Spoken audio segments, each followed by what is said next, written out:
In a bid to replenish the economy that has been drained out of by the pandemic, India is planning one of the biggest IPO listing ever. The state-run Life Insurance Corporation of India has submitted the draft red herring prospectus at SEBI, which is Securities and Exchange Board of India. The DRHP basically informs that through this public issue, the Government of India plans to sell about 5% of the stake in the company. The IPO of LIC will be the biggest in India's history, and the government expects to raise more than rupees 1 lakh crore from the public issue, which is 5 times more than the amount raised by Paytm a couple of months ago in what became the country's largest IPO. The IPO has been postponed by about a year since Finance Minister Nirmala Sitharaman announced the project in 2020. So why did the government actually decide that now would be the right time for launching this LIC policy? So let's begin by understanding the theory behind this investment and disinvestment plan of Government of India. Starting with, we'll understand what is actually disinvestment. Well, disinvestment basically means to sell or to liquidate any government-owned asset.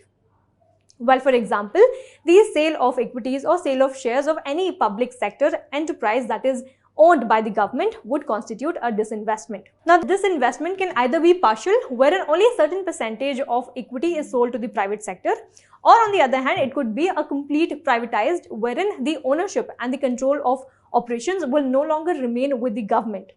This is known as the complete privatization or major disinvestment. So why does the government actually embarks on disinvestment? Well, there are multiple reasons as to why the government decides to liquidate asset. Among those, it could be A, to manage the fiscal burden of the government. So if the government is facing any kind of huge amount of debt, or if its expenditure is much higher, or if the government is not able to meet its revenue target, then the government may decide to disinvest some of its assets. The other reason could be to improve public finances. So the government could disinvest in need to finance expenditure in social sectors such as health, education, infrastructure, etc. Or the other reason could be to encourage an open share of ownership. So these are some of the reasons as to why the government embarks on disinvestment. Now, besides the humongous issue size, which is estimated to be anywhere between rupees 50,000 crore to rupees 90,000 crore, the IPO is also being talked about for the unique quota it has created. In a first of its kind, the LIC has decided to carve out a policy holders quota in its public issue. Now, in the DRHP, it has further been clarified that of the 31.62 crore shares on offer for sale, 10% would be reserved for policy holders. Now, this roughly translates to about 3.16 crore shares have been reserved for policy holders. Another 1.58 crore for employees, which is about 5%, and the rest, about 35% of public offer, will be reserved for retail investors.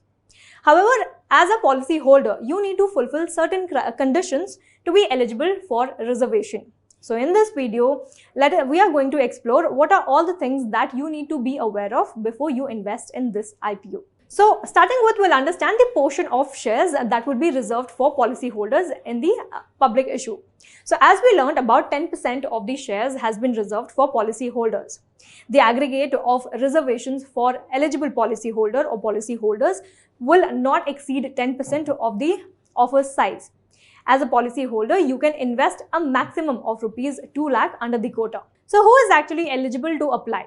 Well, any individuals with even at least one LIC policy as on February 13, that is the date on which the DRHP was filed, and the bid or the offer opening date can apply under the policyholder reservation quota. Now, this basically means that if you have purchased a policy, say after February 13, you will not qualify. Also note that if you are an annuitant, that is, if you are a deferred or immediate pension policy holder receiving regular pension, you too will be eligible. But however, you need to note that if your deceased spouse was an annuitant and you have been receiving the annuity after her death, then you will not be eligible for this reservation. So those covered under the group policies will not be eligible to apply under this quota. Now, besides these reservations of 5% and 10%, the employees and policy holders of the LIC would get a discount over the floor price as well. Moving on, we'll now understand the eligibility criteria again. So now those LIC policy holders who want to claim this 10% reserved quota benefit for policy holders, they are advised to check whether their policy is seeded with their PAN or not. This, in a simpler terms, basically means that in case you are a policy holder and your PAN is not at all linked with your LIC policy, then your application might be rejected if you apply under the policy holders category. So any policy holder who is planning to invest in LIC's policies must ensure that their permanent account numbers are linked with Life Insurance Corporation of India. Now, linking your PAN with this policy is very simple. So let me practically show you as to how you can link your PAN with LIC policy. So to link PAN and your LIC policy, let us first go to Google and type LIC PAN card link. Now here, as soon as you type LIC, the Google will already show you this option. This is because most of the people these days are registering their PAN with the policy. So once you type that, you can go to the official page of LIC. Now in this LIC website, there are multiple options on site. So you can click on the online PAN registration option. As soon as you do that, you will then be redirected to another page wherein you will be told about the things that you need to be ready with, such as keep your PAN handy along with the list of policies. Next, your mobile number you will have to enter, and then you will also receive an OTP on your registered mobile number. So once you have submitted all the required documents, then you will receive a message stating the success of registration request. Then further, you can click on the proceed option given below on the very left side option, and then you can click on that option. So once you click on proceed option, you are then asked to enter a couple of information such as your date of birth. So let us input this documents or the details one by one. So the first one is date of birth. The next one is your gender. The next one is you also have to enter your email ID. So let's put that. After that, you also have to enter your PAN number. Next, you also have to give your full name as per the PAN. So you have to enter the name that is given on your PAN. So here the data whatever you give should match with your PAN details. Only then the application will be accepted. Then you also have to enter your mobile number. Now remember that you have to enter the mobile number to get an OTP. Once you have entered the OTP, only then the process will be completed. And scrolling down, the last part is the policy number.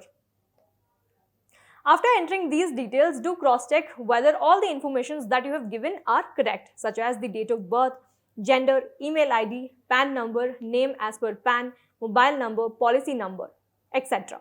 So all the information you have given, cross-check that whether all the information given here is correct. Now when you scroll down a little bit, you will have to click on the box which reads, I hereby submit my PAN, etc. So after reading this information given here completely, then you can click on the box to the very left side. Now if you remember that if you don't click on this, you will not get any kind of OTP. So you have to click on this box and then only proceed further. And as in how you scroll down a little bit, you lastly have to enter the capture code. Now once you enter the code, you can then click on get OTP option given at the bottom. Now after you've got the OTP and you have entered it, you will then get a request for PAN registration received message. Now you can also check the process. Now to check the entire process, you can click on the other option beside the proceed option which is given on the right side, which reads check policy PAN status. So after you have entered the proceed, after all the details are given, you can also check the status of your linking. So once you click on this particular box, you will only have to give other details, other basic details such as your policy number, date of birth, capture code, and then lastly you can submit it. So this is the entire process as to how you can simply link your PAN with your LIC policy and you can invest in LIC IPO. Now additionally, policy holders who are willing to participate in the subscription process of LIC's IPO must have a Demat account. That is mandatory. Now, however, a policy holder must remember that the last date for PAN policy link is 28th February 2020. LIC policy holders linking their policy with their PAN after this given deadline won't be eligible for claiming the 10% quota reserved for policy holders. Despite a steady decline in the market share, LIC continues to lead the pack with 64% of the life insurance market in the country of 1.4 billion people. With staff of more than 1 lakh people, its vast assets under management of rupees 36.7 trillion, equate to nearly 16% of India's gross domestic product. State-owned life insurance company has emerged as the third strongest and the 10th most valuable insurance brand globally. Now, the entire point of telling you all this is whether if you're wondering if you should invest in this company, then it is definitely a very good idea that you should go ahead and buy or purchase the share of this company. Also, if you're someone who's just entered the market and who's purchasing IPO for the very first time, then don't worry. We have an entire course built just for you to understand how the entire IPO actually works. So you can hurry up and download our Financial Freedom app that is easily available on Play Store or App Store and get access to the application and get in-depth knowledge of IPO course. Also, before going, do not forget to hit on the like button, subscribe to the channel, and do not forget to hit on the bell icon to get notified for our next video. Thank you for watching IndianMoney.com. Get wise, break free.